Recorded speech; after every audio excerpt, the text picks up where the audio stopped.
خلیجی میڈیا نے دعویٰ کیا ہے کہ سعودی فرمانروا سلمان بن عبدالعزیز کے بیمار ہو جانے کے سبب ولی عہد شہزادہ محمد بن سلمان نے اپنے والد کی زندگی میں ہی باضابطہ بادشاہت کا منصب سنبھال کر ملک کی باغ ڈور اپنے ہاتھ میں لے لی ہے۔ میڈیا رپورٹس کے مطابق چونکہ 86 سالہ فرمانروا ان دنوں شدید بیمار ہیں، چنانچہ 36 سالہ محمد بن سلمان نے حکومت کے تمام امور سنبھال لیے ہیں۔ پچھلے کچھ عرصے سے سلمان بن عبدالعزیز بہت کم سامنے آ رہے ہیں، جبکہ محمد بن سلمان شاہی محل میں ہونے والے اجلاسوں کی سربراہی کرنے کے علاوہ غیر ملکی وفود سے بھی ملاقاتیں کرتے نظر آتے ہیں۔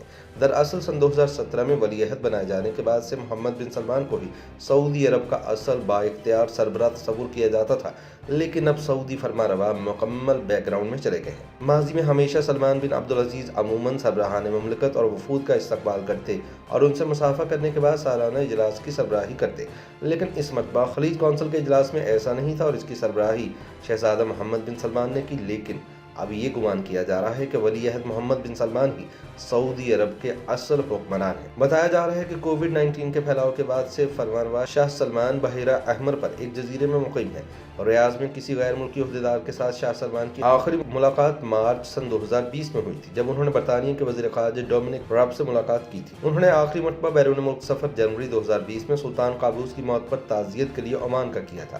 دوسری جانب شہزادہ محمد بن سلمان نے اب عملی طور پر سعودی عرب کی بادشاہت سنبھالی ہے اور خود کو ایک اعتدال پسند مسلمان کے طور پر دنیا بھر میں منوانے کی کوشش کے ساتھ سعودی عرب کو سیاحوں اور غیر ملکی سرمایہ کاری کے لیے کھول دیا ہے، تاکہ دنیا کی سب سے بڑی تیل برآمد کرنے والی معیشت کو دیگر شعبوں میں بھی مواقع فراہم کیے جائیں۔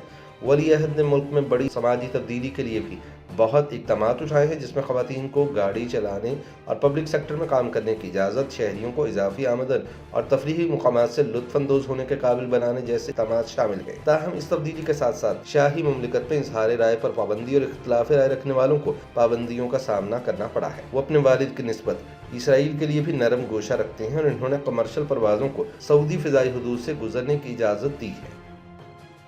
YouTube پر گوگلی نیوز دیکھنے کے لیے youtube.com کی سرچ بار میں googly news T V type کریں۔ گوگلی نیوز کے پیج پر سرخ رنگ کے سبسکرپشن والے بٹن پر کلک کرنا نہ بھولیے۔ YouTube پیج پر اپلوڈ ہونے والی ویڈیوز سے باخبر رہنے کے لیے بیل آئیکن پر کلک کیجیے۔ آپ کو ہر نئی ویڈیو کے بارے میں نوٹیفیکیشن موصول ہو جائے گا۔